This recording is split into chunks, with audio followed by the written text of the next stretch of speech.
es una presentación de... Con Antel empezá el año con todo. Lleva un Alcatel a 300 pesos en un plan de 21 gigas. Antel, avanzamos juntos.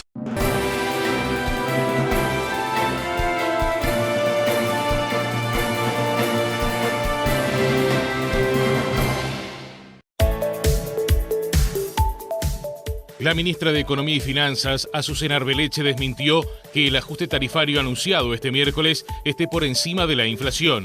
Además, negó que el ajuste sea un incumplimiento de las promesas realizadas por la coalición durante la campaña electoral. La Asociación Uruguaya de Fútbol consultó al Ministerio de Salud Pública sobre cómo proceder para evitar la propagación del coronavirus. Las autoridades de la salud señalaron que por el momento no está previsto que se suspenda la realización de espectáculos con grandes concentraciones de público. La gerenta de la sucursal del Banco República en Paysandú fue atacada a disparos este mediodía. Según fuentes policiales, el agresor, un hombre de 72 años, había iniciado un juicio contra un exgerente de la institución financiera por una presunta estafa. Este viernes habrá un paro de 13 a 14 horas en los bancos de todo el país. El presidente Donald Trump anunció la prohibición de entrar en Estados Unidos a los extranjeros procedentes de Europa, una medida para detener la pandemia del coronavirus. El viejo continente registra más de 22.300 casos confirmados, de los que 930 fallecieron. Por el avance del coronavirus COVID-19 en la región, las eliminatorias sudamericanas para el Mundial de Qatar 2022 no comenzarán en marzo y también se suspenderá la disputa de la Copa Libertadores desde el 15 al 21 de este mes. La medida adoptada por FIFA se da tras una carta enviada por Conmebol solicitando que las primeras fechas de las eliminatorias no se disputen. Señoras y señores, ¿cómo están ustedes? Muy buenas noches, el gusto de saludarlos. Bienvenidos a esta edición central de Red Informativa, que comienza con una información de último minuto, podríamos decir, en lo que tiene que ver con la situación del coronavirus aquí en el Uruguay. No hay hasta este momento casos médicos de personas que tengan el coronavirus, pero hemos venido informando a lo largo de estos últimos días de las medidas de prevención que han tomado las autoridades de la salud. De último minuto, algo que se venía manejando y que se venía dialogando entre las autoridades ministeriales a nivel nacional y las autoridades de la capital del país. Se acaba de suspender lo que es el Montevideo Rock, que se iba a estar desarrollando el próximo fin de semana aquí en la capital del país. Incluso lo ha confirmado hace instantes nada más el propio intendente de Montevideo, Cristian Di Candia. Allí ustedes lo están viendo, hace exactamente unos 5 o 6 minutos, el día de hoy, con preocupación y responsabilidad, hemos estado en comunicación permanente con las autoridades nacionales del Ministerio de Salud Pública y hace instantes, en contacto con el ministro, se definió reprogramar lo que es el Montevideo Rock, este tuit que acaba de emitir el jefe departamental de la capital de nuestro país, precisamente información que tiene que ver con lo que le estábamos comentando. Allí Di Candia agregó: nos da mucha pena, pero la salud de las personas está y estará por encima de todo. Ya nos encontraremos a rockearla en próximos meses, puso Di Candia hace minutos nada más en lo que es su cuenta de Twitter. Pero bueno, allí precisamente estábamos con la información de último minuto. Esta noche, al parecer, hubo una reunión entre el presidente de la República, Luis Lacalle Pou, el ministro de Salud Pública, y se comunicaron con el intendente Cristian Di Candia para anunciar esta medida, ¿no? Que quedaba suspendida esta actividad. Lo que se está tratando de evitar precisamente es la aglomeración de público. El espectáculo se iba a llevar adelante este próximo fin de semana en la Rambla de Montevideo. Incluso algunas bandas llegadas desde la República Argentina ya habían confirmado que no iban a venir, porque todo esto está afectando no solamente a la región, sino también a nivel mundial, pero algunas bandas ya habían bajado su participación en lo que es este espectáculo de rock, que es en definitiva el primero que se suspende en nuestro país a raíz de la amenaza de coronavirus. Reiteramos, todavía no hay ningún caso confirmado, pero esta medida se ha adoptado en la noche de hoy. Vamos a continuar en este tema precisamente porque el Ministerio de Educación y Cultura está evaluando posibles escenarios de acción ante la eventual llegada de la enfermedad al Uruguay. Si el virus llega y la situación está fuera de control, se utilizarán las computadoras del Plan Ceibal para asegurar la continuidad educativa. Esto se informó por parte de las autoridades. Acá es donde estamos definiendo una serie de escenarios. Digamos, si hay una situación controlada, hay casos de coronavirus, pero hay una situación controlada, bueno, no hay necesidad de suspender las clases. Pero sí puede haber necesidad de poner a alguna población en cuarentena. Por ejemplo, porque hay un foco muy localizado o, por ejemplo, porque hay gente que vino de algún lugar donde la incidencia del virus es alta. Entonces, nuestra preocupación es generar recursos para asegurar la continuidad educativa. Bueno, desde el Plan Ceibal podríamos apoyar la continuidad educativa y el trabajo de alumnos y docentes que eventualmente puedan quedar en una situación de cuarentena. ¿En qué caso se suspenderían las clases? Bueno, hay un escalón un poco más elevado que es, no hay una suspensión total, sino una suspensión parcial de clases. Eso es un escenario que se ha dado en el mundo en donde la aparición del coronavirus está concentrada geográficamente. Entonces puede tener sentido en esa zona geográfica suspender las clases, no hay necesidad de hacerlo en el resto mientras esté en una situación controlada. De nuevo, ahí podemos servirnos de la tecnología para asegurar la continuidad educativa de las personas que se ubican en esas zonas. Y el escenario, digamos, más grave, por decirlo de algún modo, que no es para nada el que vemos más probable, pero cuando uno hace planes de contingencia tiene que tener todas las posibilidades encima de la mesa, es que haya que ir a una suspensión total de clases. Bueno, también en ese caso hay que elaborar planes de contingencia que permitan responder a esa situación. La Asociación Uruguaya de Fútbol también se comunicó con el Ministerio de Salud Pública para conocer más detalles del coronavirus y analizar la posible suspensión de algunos eventos deportivos. La AUF está preocupada, que hizo una consulta formal al Ministerio de Salud Pública y que le dijimos que estamos a sus órdenes para cuando AUF, Conmebol, FIFA o quien sea consulte, le vamos a dar la sugerencia. Seguimos insistiendo. Hoy es jueves 12 de marzo al mediodía. La sugerencia es esta. Cuando llegue la consulta se verá la situación epidemiológica y clínica. Las autoridades de la salud señalaron además que por el momento no está previsto que se suspenda la realización de espectáculos con grandes concentraciones de público. Ayer en forma absolutamente informal, por la tarde, mediante conocidos, me consultaban por el partido de Peñarol. Es excelente hablar de esto para que la gente sepa lo que es. A ver, lógica. Si juega un cuadro uruguayo sin jugadores que vengan del extranjero de zona de circulación sostenida de virus, con un cuadro boliviano sin jugadores extranjeros que vengan de lugares de circulación sostenida de virus, ¿qué quiere decir? Que se encuentran dos cuadros en la cancha sin probables portadores.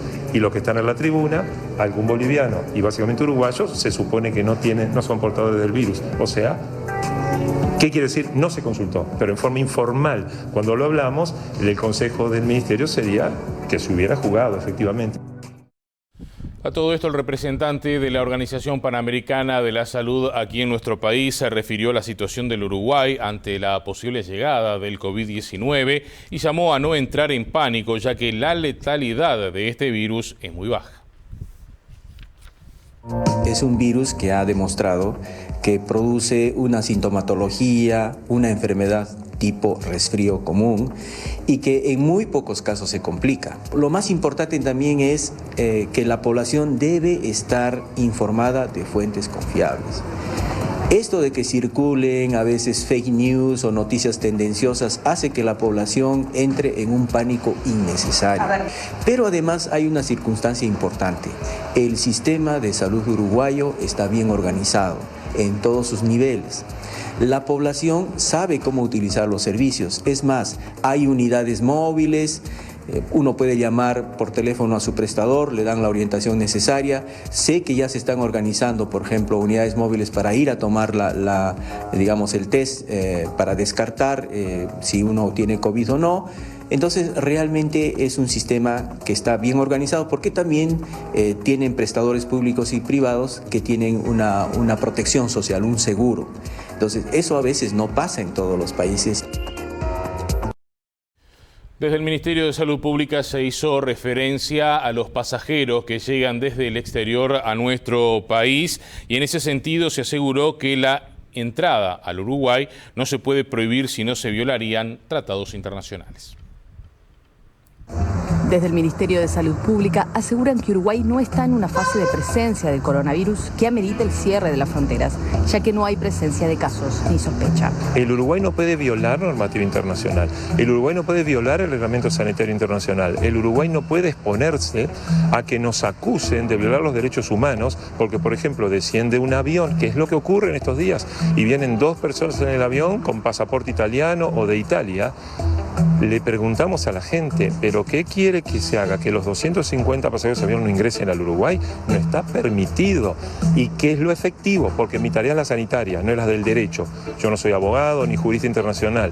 Lo sanitario que se hace en esos casos y que ha funcionado en la historia de la salud pública es que esos 2 ciudadanos, si vienen de Italia, u 8 ciudadanos del avión, si hay noción que hayan estado en zonas, se toman las medidas de vigilancia epidemiológica en el aeropuerto, que se están tomando. Asqueta fue enfático en que las autoridades sanitarias están preparadas para actuar y adaptándose a cada fase que se presente de la enfermedad. Si dentro de 2 semanas estamos en otra fase epidemiológica, en Uruguay hay circulación de virus en forma importante y hay que aconsejar a la educación que suspenda las clases, que además casualmente va a estar la Semana Santa de Turismo, donde no hay clases por una semana, bueno, desde el punto de vista epidemiológico puede ser lo acertado.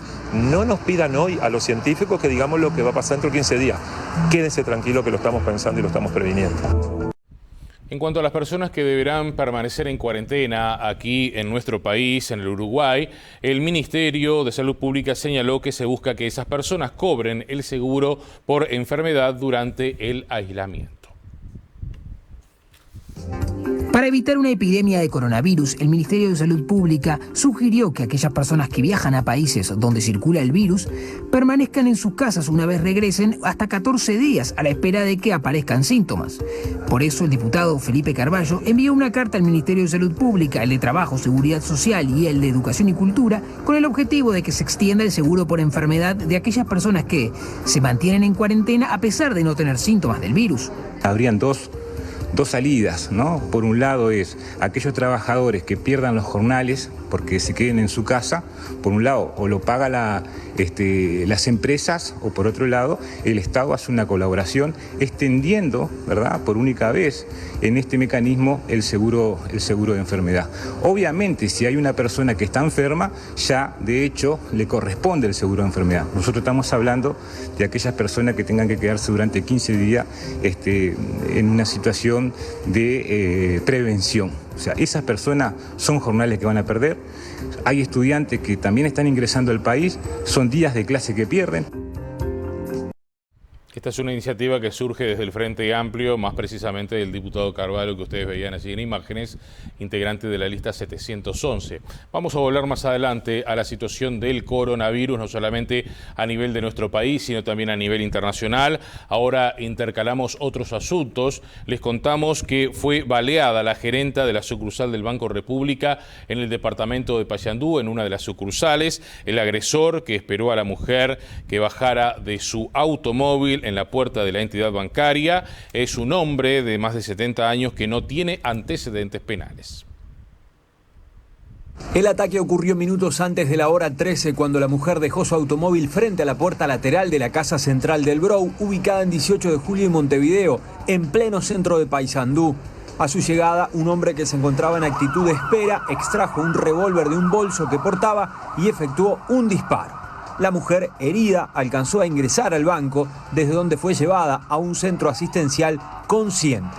El autor del disparo permaneció sentado a un costado de la puerta de acceso al banco, donde fue detenido luego por la policía.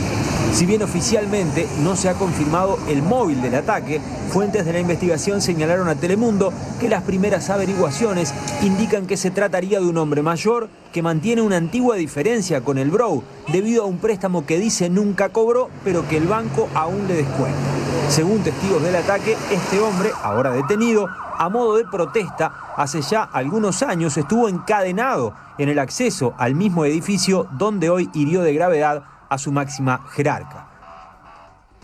Un delincuente fue abatido al intentar rapiñar un ómnibus aquí en la capital del país. En el vehículo viajaba precisamente un efectivo policial del servicio 222 que se encontraba de particular. El hecho se registró en la parada de Saravia y Mendoza, cuando detuvo la marcha el ómnibus de la línea 405 para el ascenso de pasajeros. En eso suben dos sujetos, uno va directo hacia el chofer y el otro queda en el escalón. Mediante amenazas con un arma de fuego, le exige la recaudación. Un policía que venía en el ómnibus interviene, dándole la voz de alto. El sujeto apuntó contra el policía y ante la amenaza, el policía dispara. Los maleantes huyen, iniciándose una persecución donde hubo más disparos. Uno de los rapiñeros cae abatido, mientras el otro logra escapar. Se trata de un hombre de 30 años con antecedentes, dijeron fuentes policiales, quien presentaba una herida en el cráneo y otra en el tórax. Fue herido de bala durante un intento de rapiña quien fuera uno de los custodios del expresidente de la República y actual senador José Mujica. El policía se enfrentó a los delincuentes, abatió a uno de ellos e hirió a otro. El agente de 47 años iba en moto con su hija de 16 cuando en Corario La Costa y Gerona Casale fue abordado por 5 delincuentes que viajaban en 3 motos. Según consta en el parte policial al que accedió Telemundo, los rapiñeros, amenazando con un arma de fuego y un arma blanca, obligaron al policía a que detuviera la marcha. Según testigos, daba la sensación que querían llevarse la moto. Hay otros que dicen que le pidieron el arma porque sabían era funcionario policial. El agente se identificó como policía y sacó su arma de reglamento. Sin embargo, uno de los delincuentes disparó, por lo que el funcionario policial repelió el ataque. Hubo un intercambio de disparos que concluyó con 2 rapiñeros heridos de bala y el funcionario policial. Otros 3 delincuentes lograron escapar. Desde el Ministerio del Interior se informó que el policía tiene una herida de bala en un glúteo, pero está fuera de peligro, internado en el hospital policial. Uno de los ladrones murió a los pocos minutos y el otro fue derivado a un centro asistencial, lugar donde se recupera. La hija del agente resultó ilesa. Minutos más tarde, Policía Científica trabajó en el lugar e incautó una moto y una pistola calibre 22. Señores, y ante este ataque, el sindicato policial se refirió a la presunción de que los delincuentes estén realizando trabajos de inteligencia para identificar a los efectivos policiales. El compañero tuvo una herida de bala a la altura del abdomen, con orificio de entrada y salida. Se encuentra bien, está en observación ahora porque seguramente en el correr del día de hoy ya le den el alta. Y bueno, entre todo el hecho que fue una desgracia, contamos con que el compañero está bien. ¿Hay una especie de inteligencia creada por los delincuentes para identificar a policías en ese tipo de zonas? Y algo tiene que haber seguramente, porque estos hechos que están pasando no son para nada casual. Entonces me parece que hay que hacer una evaluación profunda sobre este tema y ver cuáles son los punteos por qué se están dando este tipo de situaciones y cada vez con más asiduidad. La pregunta va porque justamente los delincuentes lo reconocieron como policía, aunque iba de particular. Sí, que es lo que nosotros nos llamó la atención también, que cuando lo abordan directamente le dicen dame el arma, sabemos que sos policía, entonces eso es lo que nos preocupa, porque es un compañero que estaba llevando a su hija a un colegio, lo abordan 3 motos con 5 individuos y lo otro que nos preocupa es que en el momento de que se genera el enfrentamiento, por decirlo de una forma, ellos tampoco se alejan, sino que siguen enfrentándose, ¿no? Una familia perdió absolutamente todo al incendiarse su vivienda en la localidad de Castellanos, en el departamento de Canelones. Una familia de pueblo Castellanos, en el departamento de Canelones, perdió todo tras incendiarse su vivienda. Era próximo a la hora 22 cuando el fuego tomó toda la casa. Anoche venía de la casa de un amigo a haber tomado unos mates ahí. Llego aquí, entro a casa, Cuando me dispongo a cenar, siento los gritos de Rosana. Cuando salgo para afuera, veo el humo, el fuego, y me mandé por allí arriba del tejido que separan los dos terrenos. Me metí para adentro, el primero me agarré, el que estaba más cerca fue la niña. Agarré a la niña, la eché abajo mío porque estaba el techo prendido fuego. Y después me metí por el niño. Y al último entré por la bebé, pero ya el padre la había sacado por la puerta del frente. Y ahí me di vuelta. ¿Entraste entre llamas? Sí. O sea, estaba ya el techo prendido fuego. O sea, después ya se avivó, salió para arriba, pero allí adentro era todo fuego y humo. Que incluso la niña se intoxicó un poco con humo porque demoró para salir para este lado. ¿También tenés alguna quemadura? Sí, en la espalda sí, tengo una quemadura aquí, pero nada que no sane. Nada que no sea mejor que ver a los dos niños que están sanos. Recién vengo de la casa de la tía de ver a la niña y vi que estaba bien. La bebé de 6 meses se encuentra internada en observación, mientras que los otros niños de 6 y 7 años de edad ya fueron dados de alta. Necesitaríamos en realidad, yo lo que veo que necesitaríamos en realidad es una casa, pero no una casa tampoco que fuera, o sea, tipo, que ellos puedan pagar un alquiler, ¿no? Pero conseguir una casa al momento, porque son 3 niños, 3 niños chiquitos y ellos son un matrimonio, ellos dos trabajan y bueno, se trata de poder conseguir una casa para salir del apuro, ¿no? ¿Qué teléfono brindás para que aquella gente que quiera colaborar? Le voy a dar mi teléfono, es 099-046-810. Señores, en otras informaciones, un productor rural de San José murió electrocutado. Según las primeras pericias, no habría sido a causa de un rayo, como trascendió inicialmente. El hecho se registró en un establecimiento rural ubicado a la altura del kilómetro 112 de la Ruta 3. El hombre de 62 años fue trasladado por familiares unos 10 kilómetros y luego lo traspasaron a una ambulancia, según informa el portal San José Ahora. Los médicos le realizaron trabajos de reanimación, pero lamentablemente falleció en la Asociación Médica de San José. El jefe de policía de ese departamento indicó que el deceso fue producto de una descarga eléctrica, pero no provocada por un rayo. En el caso trabajaron funcionarios de la seccional 9ª, Fiscalía de Primer Turno, Forense y Policía Científica. Tras el anuncio de suba de tarifas de la pasada jornada, la ministra de Economía y Finanzas, Azucena Arbeleche, se reunió hoy con la bancada nacionalista. La jerarca dijo que no es correcto decir que la suba de tarifas está por encima de la inflación. Los costos para el 2020 aumentan de forma superior a la adecuación de tarifas. Tenemos que tener en cuenta además que la inflación desde enero del 2019 hasta febrero del 2020, ya ni considero el mes de marzo, que también habría que considerarlo, es de 11,75%. La adecuación tarifaria que anunciamos ayer ronda el 10% para OCE y para UTE. Está en el entorno del 9%, 9,70 y algo por ciento para Antel en promedio. O sea que no es correcto que esto está por encima de la inflación. ¿Hubo un incumplimiento de campaña al modificar la devolución de IVA por débito e incluso bajar la devolución del IVA en las tarjetas de crédito para restaurantes? Se afirma que esto es un aumento impositivo. ¿La visión de la ministra? No es un aumento impositivo. La tasa del IVA permanece en el 22%. Esto lo que es una reducción en la bonificación que se hacía para 2 casos específicos. Para el uso de tarjeta de débito, pasamos a 2 puntos de IVA para las transacciones menores de 4.000 UI y en el caso de las transacciones en los restaurantes con tarjeta de crédito, la bonificación se mantiene en 5% cuando era 22%. Lo que estamos haciendo es modificar esas bonificaciones. Aquí, si hay un aumento de impuestos, se necesita una ley. Aquí no estamos cambiando ningún impuesto, estamos modificando un gasto tributario. Consultada sobre la proyección para este año 2020, Azucena Arbeleche sostuvo que se apunta a que las empresas públicas sean más eficientes y los números que dejó el gobierno saliente mejoren.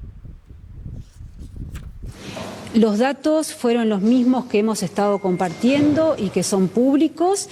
Hoy hablamos del contexto internacional, de la volatilidad que estamos viviendo en estos días, producto del coronavirus, producto de la situación en el mercado de petróleo y compartimos lo que fue el detalle de las medidas anunciadas ayer. en el marco de recuperar una competitividad que está perdida en los sectores productivos. Usted expresaba recién hace algunos minutos precisamente que aquellas cuestionamientos que se han desarrollado en estas últimas horas sobre que esto es un tarifazo, explicaba el por qué no. ¿Lo puede simplemente sintetizar en estos 30 segundos para BTV Noticias? La adecuación tarifaria del día de ayer para las empresas UTE, Antel y OCE refleja parcialmente los aumentos de costos proyectados para el 2020. Digo parcialmente porque no todos los costos que cómo van a evolucionar en este año se vieron reflejados en las tarifas. Nosotros apelamos a que las empresas públicas también sean más eficientes en el 2020. Tenemos un decreto en donde a la Administración Central le obligamos a ser eficiente, a generar ahorros y exhortamos a que también lo hagan las empresas públicas. A todo esto desde la oposición, es decir, el Frente Amplio, se criticó este ajuste tarifario. Bueno, si fuéramos a aplicar la ironía que tuvo la oposición cuando fue oposición durante los últimos 5 años, deberíamos decir es un tarifazo y un impuestazo. Pero yo prefiero hacer un razonamiento que es el siguiente y poner negro sobre el blanco dos situaciones. En primer lugar, el gobierno anterior entregó las empresas saneadas. Al 29 de febrero, las empresas públicas principales contaban con 400 millones de dólares de liquidez en su caja. Al 29 de febrero contábamos con 4 años de resultados positivos de ANCAP, como fue informado a la población en su momento, con 4 años o 5 años de aportes de Antel de alrededor de 120 millones de dólares por año a rentas generales y con un promedio de aportes de UTE durante los 5 años de 250 millones de dólares a rentas generales, teniendo años de 300 y pico. Por lo tanto, esto implicó durante todos los últimos años que las tarifas siempre se ajustaran por debajo de la inflación. O sea que de alguna manera rechaza las palabras de quien es su sucesor, que si no se ajustaba este año iban a dar pérdida a las empresas públicas para 2020. Ahí voy al otro punto, sí, lo rechazo. Ahí voy al otro punto, y que es el hecho de que durante los últimos 5 años todos los uruguayos y las uruguayas escuchamos que las tarifas debían bajarse. Y esto realmente fue entendido por un montón de ciudadanos que honestamente votaron esa propuesta política en las elecciones nacionales creyendo que eso iba a ser así. Y ahora nos encontramos con el mayor ajuste de tarifa de los últimos 5 años. Álvaro García también cuestionó la pérdida de beneficios que determinó el gobierno para los que compran con tarjetas de crédito o débito y dijo que es un retroceso que opera como una suba de impuestos. A todo esto, desde el oficialismo se justificó el incremento de tarifas y se insistió con la situación económica que dejó el pasado gobierno, que se la definió como crítica. Nos llama sorpresa la herencia negra que lamentablemente este gobierno ha tenido que asumir con relación a la economía de nuestro país, que es pura responsabilidad en su conducción del Frente Amplio en los últimos años. Entonces, hubo que aumentar la tarifa, lamentamos mucho que eso haya sucedido, pero eso es producto de la irresponsabilidad de no haber sido aumentada las mismas en su debido momento y una situación económica global del país sumada a una situación muy complicada a nivel regional que hace que lamentablemente esta decisión se tenga que haber adoptado.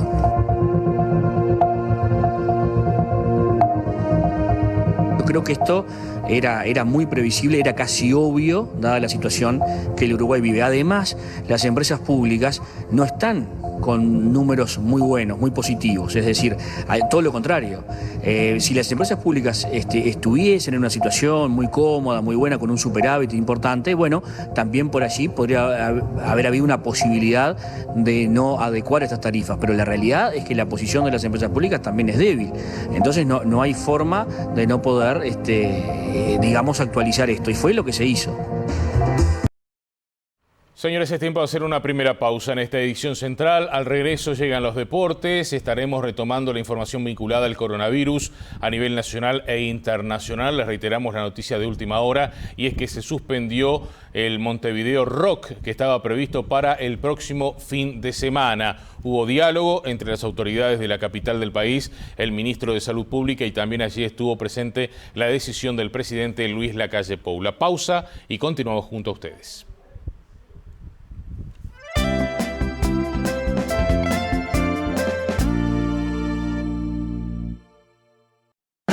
ACAC presenta al fabuloso Gastón, que saca de la galera todo lo que sus hijos precisan para estudiar con un préstamo rápido, fácil y accesible. Llévate 20.000 pesos en 18 cuotas de 2.151 pesos desde donde quieras. Solicítalo al 29244000 en nuestra web, Facebook o por WhatsApp al 097 424000. Retíralo en cualquier red de cobranza del país. ACAC, más rápido, más fácil, más simple.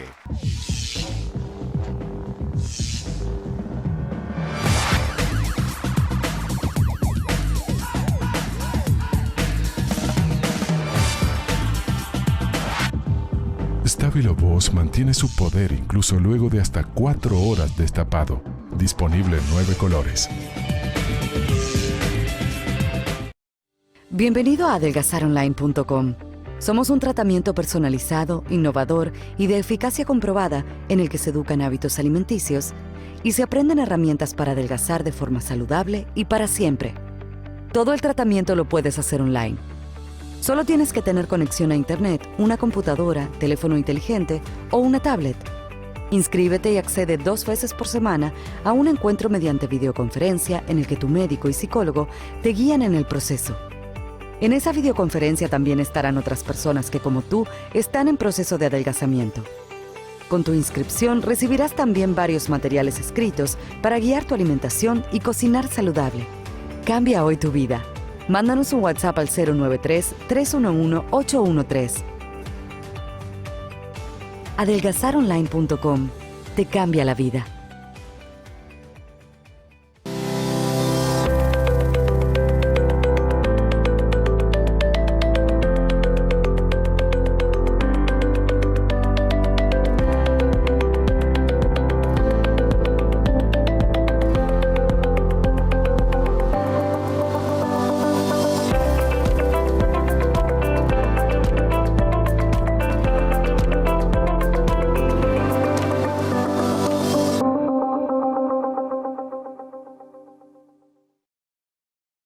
Cada día queremos estar más conectados con vos. Presentamos nuestra nueva página web, donde encontrarás todo lo que necesitas. Ingresá a lared.uy y encontrarás nuestra programación, contenido multimedia, transmisiones en vivo, noticias, eventos, redes sociales e incluso podrás contactarte con nosotros y mucho más. Ingresá ahora. Lared.uy. La red. Tenés que ver.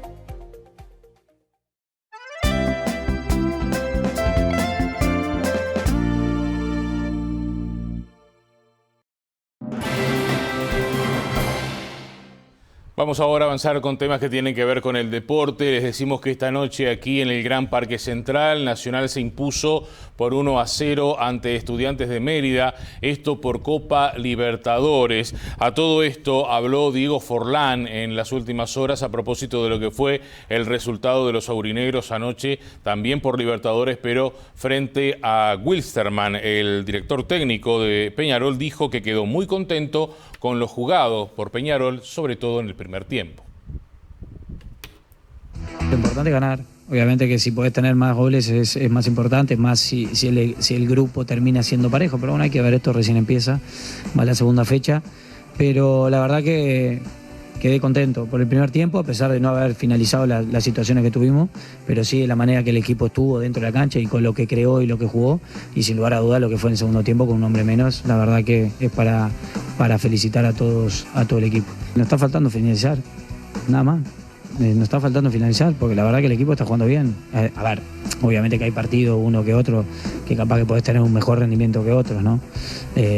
Como fue Paranaense, por darte un ejemplo, o el segundo tiempo de Danubio, pero el primer tiempo de Danubio también, el equipo tuvo situaciones claras. Entonces, es claro que nos está faltando el gol. Lamentablemente, hay que seguir trabajando. Estamos creando situaciones por dentro, por fuera, en pelota quieta. Es cuestión de que empiece a entrar. Y bueno, hay que seguir trabajando. No es la suerte, sino la suerte se trabaja todos los días y hay que seguir haciéndolo. No queda otra. Vamos a seguir hablando de fútbol, ya vamos a volver con Forlán, pero les contamos ahora que la FIFA postergó el inicio de lo que son las eliminatorias sudamericanas. Estaban previstas para este mes de marzo, estamos hablando de las eliminatorias para Qatar 2022. Las dos primeras fechas estaban previstas para el 26 y el 31 de marzo, según anunció en un comunicado la FIFA desde Zúrich. Luego de consultar con la Conmebol, se decidió postergar el inicio de la clasificación prevista para el mes de marzo y los detalles sobre los partidos aplazados serán discutidos y anunciados próximamente. La FIFA continuará evaluando la situación respecto al COVID-19 y decidirá si conviene introducir otras modificaciones en el calendario del premundial sudamericano para Qatar 2022 con el fin de proteger la salud y seguridad de todas las personas involucradas. La FIFA adoptó la decisión un día después de que 10 federaciones sudamericanas le solicitaran al ente rector del fútbol mundial la postergación del inicio de las eliminatorias previstas para el 26 y 27, como comentábamos, a raíz de la propagación del virus. Gran parte de los futbolistas sudamericanos que integran respectivas selecciones se desempeñan en países europeos, como por ejemplo en la selección de Argentina. Bueno, siendo más allá lo que es la selección de nuestro país, también hay jugadores uruguayos, por ejemplo, que están en Italia y que desde la Asociación Uruguaya de Fútbol en las últimas horas se manifestaba preocupación por cómo iban a traerlos para jugar los partidos que debían afrontar este mes de marzo. Pero bueno, la FIFA entonces suspendió lo que son las eliminatorias. A esto hay que sumarle lo que pasó aquí con Conmebol, que también suspendió los partidos de la Libertadores. Pese a que hoy, esta noche les decíamos, Nacional jugó en el Gran Parque Central, de ahora en más, encuentros que estaban previstos para la semana que viene han sido suspendidos por la Conmebol en los encuentros que tienen que ver con la Libertadores. Diego Forlán, volvemos a hablar de Peñarol, fue consultado también en las últimas horas sobre la situación que vivió el pasado fin de semana, cuando tuvo allí un incidente con el línea Matir Sopi en el encuentro frente a Danubio. El entrenador dijo que le molesta la situación generada porque no son cosas lindas, pero que todo el mundo sabe cómo él se maneja. Recordemos que hubo una denuncia precisamente por una supuesta agresión y el director técnico fue suspendido. La verdad que no son cosas lindas, pero bueno, yo creo que está más que dicho todo lo que salió. Digo, todo el mundo sabe cómo soy, de la manera que me manejo y cómo hago las cosas. Obviamente que uno reacciona en momentos de calentura, pero en ningún momento he faltado el respeto a ningún árbitro en toda mi carrera de fútbol. Tengo una gran relación con muchos, en ningún momento he faltado el respeto a nadie y no he tenido, llamarlo agresión, empuje, lo que quieras, con nadie. Así que, digo, las cámaras lo demuestran, lo único que quiero aclarar es eso, ¿no? Así que reconozco que cuando uno a veces puede calentarse y capaz que puede hablar, como me ha pasado como jugador muchas veces con árbitros, y he tenido un ida y vuelta y después está todo bien, y mismo con Fuentes lo tuve y me disculpé con él en el momento que tuvimos un entredicho ahí, pero nunca fue faltar el respeto a nadie, en ningún momento me pasé con ninguno de ellos, sí con el momento de calentura, pero en ningún momento insulté a nadie, eso jamás lo he hecho y no lo voy a hacer. Ahora, molesta cuando después, digo, se dicen cosas o se escriben cosas que realmente no son. Entonces digo, yo estoy muy tranquilo conmigo mismo y no es lo que digo, sino lo que hago. Y vengo haciendo cosas ya hace muchísimos años y todo está ahí. Es decir, es solo comprobarlo. Entonces eso me da mucha tranquilidad.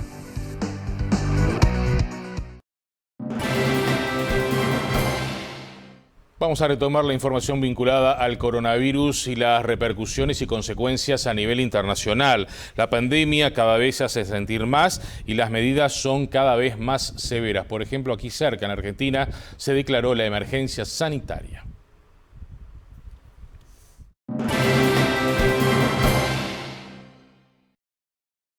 Los extranjeros procedentes de Europa, excepto de Reino Unido, no podrán entrar a Estados Unidos durante al menos un mes a partir de este viernes. Además, Donald Trump pidió a los estadounidenses evitar cualquier viaje al extranjero en un hecho sin precedentes.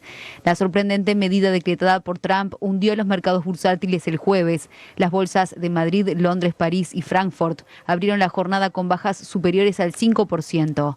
En Canadá, en las últimas horas, se conoció que el primer ministro, Justin Trudeau, está en aislamiento voluntario después de que su esposa desarrollara en las últimas horas síntomas de un resfriado tras regresar de un viaje al Reino Unido. Italia amaneció este jueves con el cierre de todos los negocios, a excepción de supermercados y farmacias. El gobierno decretó el bloqueo total para detener la pandemia. En Francia, a partir del lunes, cerrarán las escuelas y universidades. En tanto, en Venezuela, su presidente Nicolás Maduro anunció la suspensión por un mes de todos los vuelos provenientes de Europa y Colombia. En América Latina, algunos países tomaron algunas medidas de prevención, como Colombia. Allí el gobierno anunció el aislamiento preventivo por 14 días de quienes lleguen de China, España, Francia e Italia. Guatemala no permite el ingreso de ciudadanos europeos, chinos, iraníes y coreanos. En Argentina se suspendieron todos los espectáculos culturales y deportivos durante el mes de marzo. A todo esto, en Italia las calles se encuentran totalmente vacías. Hablamos de uno de los países con mayor aislamiento en lo que tiene que ver con su población. Son unos 60 millones de personas. Un cielo azul y un sol brillante reinan en Italia, el mejor escenario para conocer sus célebres monumentos y hermosos paisajes. Pero el jueves, sus lugares más emblemáticos, normalmente atestados, presentaban estampas dignas de postal, sin visitantes. Parece irreal. Tengo 76 años, nunca había visto algo así. Como cada día, Giuliano leía el periódico frente al Panteón de Roma, pero fue obligado a retirarse. Siempre estoy aquí, pero hoy es definitivamente un día especial. Tenemos que hacer esto si buscamos controlar este problema del virus.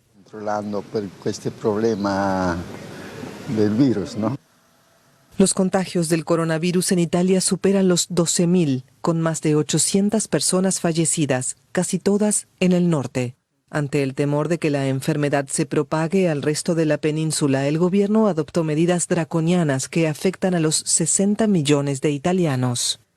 Además de ordenar el cierre de museos, monumentos y comercios no esenciales, las autoridades pidieron que en las próximas 2 semanas la gente solo abandone sus casas cuando sea estrictamente necesario. Las medidas del gobierno son necesarias. Tenemos que salir de esta situación de emergencia. El turismo, que representa el 13% del PIB italiano y emplea a cerca de 1 millón de personas, ha sido uno de los grandes damnificados de la epidemia. Muchos, intuyendo que la situación podía agravarse, cancelaron sus viajes en las últimas 2 semanas. Y los pocos que quedan en la península tienen 2 opciones: permanecer en su hotel, ya que no pueden ir ni a museos ni a teatros, o volver a casa. Y a todo esto, la familia real española se encuentra bajo control médico porque se presume que la reina haya podido contraer el coronavirus en un acto público. El rey Felipe VI, así como la reina Leticia y sus hijas Leonor y Sofía, fueron sometidos a exámenes para detectar si tienen coronavirus. El objetivo es descartar que la reina Leticia lo haya contraído en un acto público. Según la prensa del Palacio de la Zarzuela, en función de las recientes actividades públicas de Su Majestad la Reina y de la información transmitida por el gobierno como medida de prevención indicada por las autoridades sanitarias, los reyes se han realizado a lo largo de esta mañana el test de detección de COVID-19. Los resultados de dichas pruebas serán comunicados públicamente. Por el momento, se suspendió una audiencia del rey Felipe VI y se está a la espera de los resultados, pudiéndose suspender las actividades temporalmente y quedar en cuarentena toda la familia real.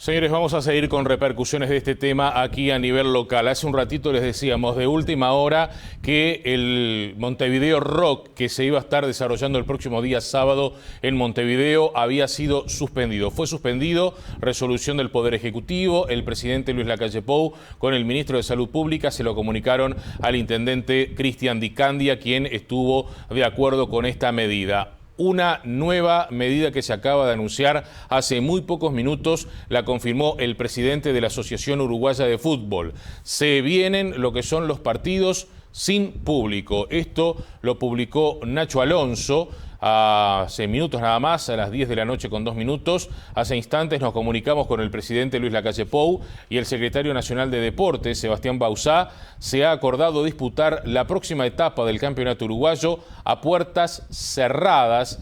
La jornada de mañana brindaremos más detalles,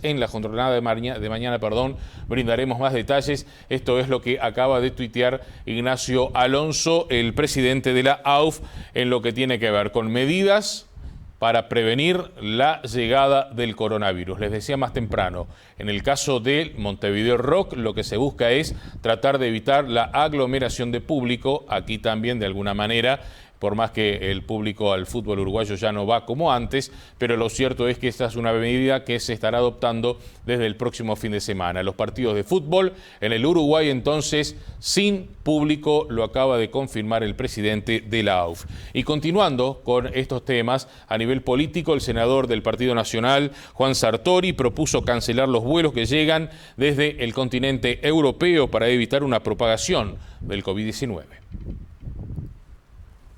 Estuve hablando en los últimos días con gente en Europa, en China, en Estados Unidos. Veo que cuando no se toman decisiones muy rápidamente, las cosas salen de control.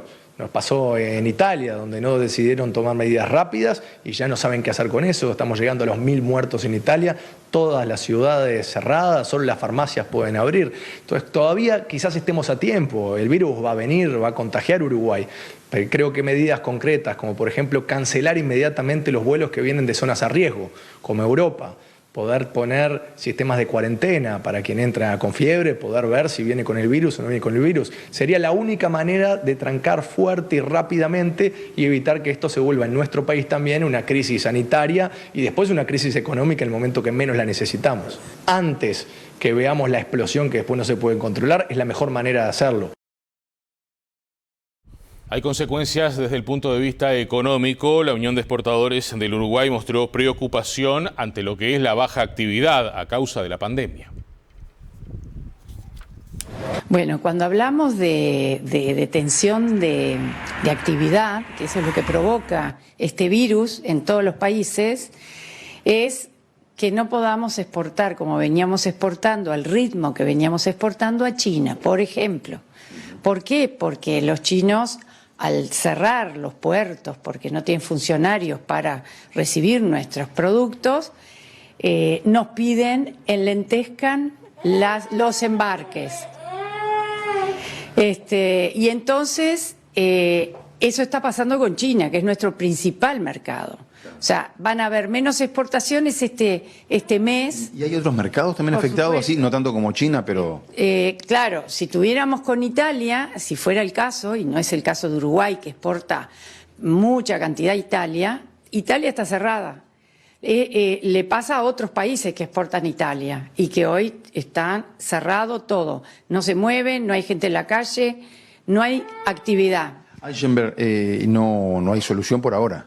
Y no, hay que esperar. Además, se junta la baja de los commodities también. ¿Por qué? Porque, bueno, un tema del petróleo. Y baja el petróleo y los mercados que a nosotros nos compran, que son exportadores de petróleo, también baja la renta porque cayó la entrada de divisas a través del petróleo. Nos van a poder comprar menos. Y todo esto que me está diciendo, que son problemas en definitiva, ¿se puede cuantificar qué tan afectadas están las exportaciones uruguayas? Todavía no tenemos un número, hay que esperar, porque tal vez con China, que ahora se está recuperando, en un par de meses tal vez se vuelva. Y ahí vamos a saber realmente cuánto dejamos de exportar en estos meses y cómo podemos recuperarnos. De todas formas, nos va a afectar la baja del precio de los commodities, que fue mayor a la suba del dólar en todo el mundo. Nos vamos ahora a otras informaciones. El presidente de la República, Luis Lacalle Pou, anunció el inicio de las auditorías que se habían anunciado precisamente durante la campaña electoral. Se nos solicita por parte del ministro y del subsecretario iniciar una auditoría en lo que hace al INEFOP. Esta será la primera de varias, según adelantó Lacalle Pou. El presidente confirmó que se delinearon algunas auditorías que se comprometieron en la campaña electoral y el Ministerio de Trabajo planteó comenzar por el Instituto Nacional de Empleo y Formación Profesional. Auditorías que estimamos y creemos que deben ser acotadas en el tiempo, que deben de tener profundidad y que no tenemos muchos recursos para destinar. En ese sentido, el trabajo que le hemos pedido a los señores ministros es que nos anticipen algunas áreas, algunas direcciones, algunos rubros de sus ministerios en los cuales creen pertinente realizar auditoría. En otras informaciones, el diputado del Partido Colorado, Ope Pasqué, presentó un proyecto de ley para legalizar la eutanasia. El objetivo es exonerar de responsabilidad al médico que ayude al paciente a morir. El proyecto exonera de responsabilidad penal al médico que, en acuerdo con un paciente que sufre una enfermedad terminal, le da muerte o le ayuda a darse muerte. Hoy por hoy esas dos conductas constituyen delito en nuestro ordenamiento penal. Tanto el homicidio piadoso como la ayuda al suicidio son delitos. Entonces lo que yo digo es que si hay una persona que está sufriendo y está sufriendo tanto como para decir, mire, yo no quiero más, prefiero morirme antes que seguir así, lo menos que puede hacer el Estado es decir, bueno, si algún médico está dispuesto a ayudarlo, yo no lo voy a castigar penalmente. El proyecto, de 7 artículos, fue presentado este miércoles con la firma de varios legisladores del sector Colorado Ciudadanos. Según dice, el médico que intervenga deberá recabar una segunda opinión, informar de tratamientos terapéuticos o paliativos al paciente y sus probables efectos, y cerciorarse de que la voluntad del paciente es libre, seria y firme. Hoy hay eutanasia activa en el Uruguay, solo que es clandestina. Supongo yo que todos tenemos claro eso. Entonces, después de escuchar y conocer varios casos de ese tenor, uno dice, bueno, tendríamos que legislar para darle transparencia a todo esto, para regularlo, para darle garantías al paciente, en primer lugar al sufriente, al médico, a la familia, es decir, mejor transparentar, regular y dar garantía a que todo siga, digamos, en la clandestinidad. Señores, el próximo día lunes comenzarán los patrullajes en la frontera. Recordemos la aplicación de esta nueva ley que se votara en el año 2018. Comenzará a efectivizarse desde el lunes. Hablamos del patrullaje militar que está habilitado a unos 20 kilómetros del límite con los vecinos países. Nuestro objetivo es contribuir a la seguridad y a la paz del país, garantizando en el mayor margen posible el control sobre nuestras fronteras, de forma tal de que no sean, como sucede hoy, un gran poro, ya no porosas, un gran poro donde pasa cualquier cosa. Si en un control se verifica que hay un cargamento de gran contrabando, coordinará con la dirección de aduana. Esto no está hecho para el quilero, está claro, ¿no? Esto no está hecho para los 3 kilos de fideo y los 2 kilos de azúcar. Si desplegáramos todo esto, si el Parlamento desplegara las Fuerzas Armadas para eso, estaríamos en un problema importante. Esto está hecho para combatir al crimen organizado, para enfrentar al crimen organizado. Señores, antes de la pausa les decimos a nivel de lo que tiene que ver con la cotización del dólar, que hoy subió fuertemente, un 2,4%, pese a que el Banco Central del Uruguay intervino en el mercado fuertemente, vendiendo más de 21 millones de dólares. Repasemos la cotización de las principales monedas. Dólar 43.75 a la compra, 45.75 a la venta. Euro 47.75, 52.64. Real 8.98, 10.48. Peso argentino 0.36, 0.88. Unidad indexada 4.464. Unidad reajustable 1.257,33. Vamos ahora a la última pausa, venimos enseguida.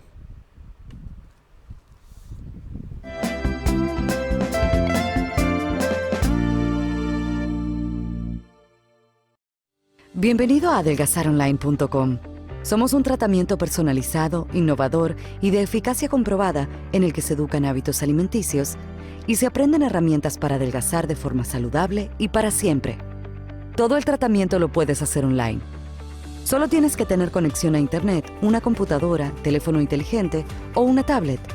Inscríbete y accede 2 veces por semana a un encuentro mediante videoconferencia en el que tu médico y psicólogo te guían en el proceso.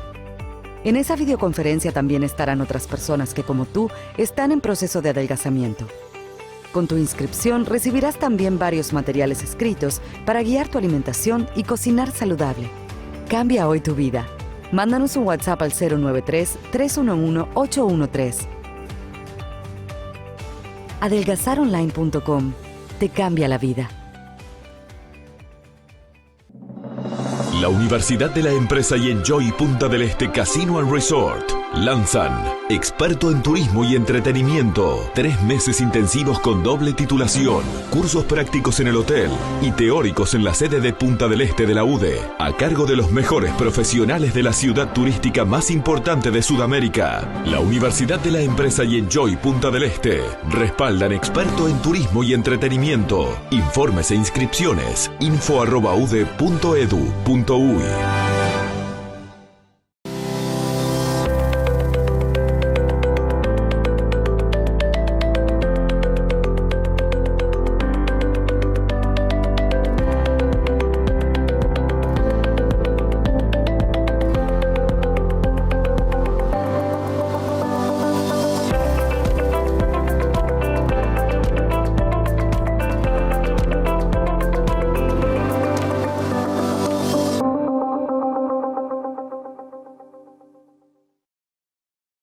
Cada día queremos estar más conectados con vos. Presentamos nuestra nueva página web, donde encontrarás todo lo que necesitas. Ingresá a lared.uy y encontrarás nuestra programación, contenido multimedia, transmisiones en vivo, noticias, eventos, redes sociales e incluso podrás contactarte con nosotros y mucho más. Ingresá ahora.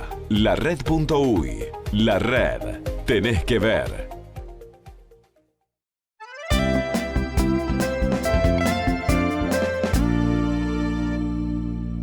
Señores, nos vamos a información que llega desde el departamento de Maldonado, donde vecinos estuvieron movilizando en las últimas horas en reclamo de justicia por la muerte de un joven que fue atropellado. Justicia porque me sacaron lo más preciado que tenía, a mí y a la madre. Digo, nos arruinaron. 18 años recién cumplidos, digo, que se haga justicia, que sea justo porque siempre es injusto en todos los casos, digo, y que espero que sea justo. La gente siempre estuvo desde el primer momento acompañándonos en el sanatorio, todo, digo, y todos los días mandan mensajes de apoyo y todo, y hay que mirar para adelante, te dicen mirar para adelante, pero ¿qué hay para adelante ahora? Eso es lo que yo me pregunto, ¿qué hay para adelante? Digo, ya ni me levanto y mi mujer me dice, ¿para dónde vas? Y me voy por ahí, digo. Me voy por ahí a despejarme, no sé. Vamos ahora al departamento de Canelones, donde los trabajadores de la industria láctea en San Ramón pararon 2 horas por turno en esta jornada tras la muerte de un funcionario en el día de ayer. Y la verdad que nos afectó mucho y nos preocupó mucho porque la situación que se dio, porque era algo bastante inesperado. Podía haber sido peor todavía porque ahí trabajaba más gente, inclusive gente de Conaprole, la cuadrilla de montaje, y podía haber sido peor en otras circunstancias, hasta que el clima, con el viento y demás, porque el galpón estaba en el centro más o menos donde está toda la fábrica. Bueno, pasa un poco por llamar a la reflexión y de que de este tipo de hechos, bueno, sacar el mayor jugo posible para trabajar con la empresa en dónde están las fallas, en dónde hay que corregir, y de que estas cosas no pueden volver a pasar más, ¿no? ¿Cuándo vuelven a trabajar? ¿Cómo vuelven a trabajar fundamentalmente? En realidad se está trabajando en la fábrica, porque la fábrica, si bien no se vio afectada por el incendio, se vieron afectados los servicios de vapor, de aire, de electricidad, pero los compañeros de mantenimiento, tanto electricista y mecánico, han estado a disposición trabajando desde el primer momento y están ahora, vinieron ahora acá a la asamblea que hicimos y van a hacer sus 2 horas de paro, pero están trabajando desde ayer, todos los turnos de mantenimiento, inclusive los que estamos para el lado de producción, también estamos trabajando por la responsabilidad de que al momento que se dio el incendio estábamos produciendo, habían tinas con queso adentro, había la prensa con queso adentro, la parte de mozzarella con queso adentro, y eso quedó todo pausado. Y lo que se empezó a hacer ayer fue sacar toda esa materia prima y tratar de que la pérdida para la empresa sea lo mínimo. Entonces se ha ido convocando a personas de esos sectores para cumplir la tarea de limpieza, de rescatar lo que se pueda de materia prima. El Comité de Emergencia Departamental en Cerro Largo se encuentra desbordado por la situación de sequía que se vive en esa zona del país. La tarea es apoyada por personal militar. Mueren animales en el lodo de los azudes secos. El Comité Departamental de Emergencia está desbordado con la entrega de agua a distintos productores. Principalmente de la zona más cercana a Melo, que es donde hay más dificultad. Pero lo que nos ha llamado la atención es que también de todos los puntos cardinales de Cerro Largo nos ha venido llegando solicitudes de problemáticas y hemos tenido que recurrir al ejército, tanto al octavo aquí en Melo como al